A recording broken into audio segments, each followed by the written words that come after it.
اور جنت میں سب سے کم جگہ کس کے پاس ہوگی؟ حدیث پاک میں آتا ہے، بخاری کی روایت ہے، سب سے کم جائیداد جنت میں اس کی ہوگی جو سب سے آخر میں جنت میں جائے گا۔ جہنم میں سب سے آخر میں نکالا جائے گا، جہنم کے جھٹکے سہ سہ کے پھر وہ جنت میں جائے گا۔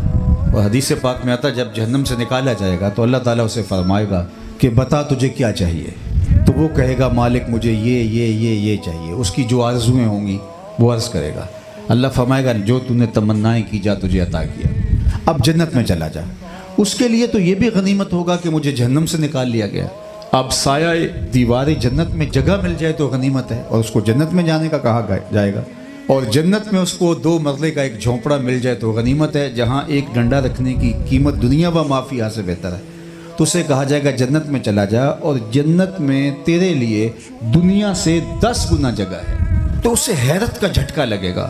7 بر اعظموں کو 10 سے ضرب دیں، 70 بر اعظموں کے برابر اس کو جنت میں اس کے نام الاٹمنٹ ہو رہی ہوگی۔ تو اس کو حیرت کا جھٹکا لگے گا، اور وہ کیا کہے گا، میرے رب تو رب ہو کے مجھ سے مذاق کر رہا ہے؟ یعنی اس کو یقین نہیں آ رہا ہوگا کہ اتنی جائیداد میری جنت میں۔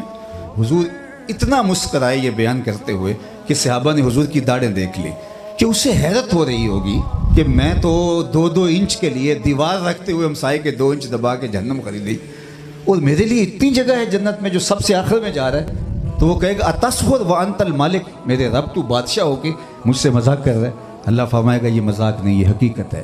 تو اس شخص سے بڑا احمق کوئی نہیں جو دنیا کے بدلے میں آخرت برباد کرتا ہے۔ اس لیے خندق کھودتے صحابہ پر جب حضور کو پیار آیا تو یہی کہا، اے اللہ میرے انصار کو بھی بخش دے، میرے مہاجروں کو بھی بخش دے، اس لیے زندگی تو آخرت کی زندگی ہے۔ تو بتاؤ کہ یہ جنت کے مقابلے میں یہ دنیا بیچتی کیا ہے؟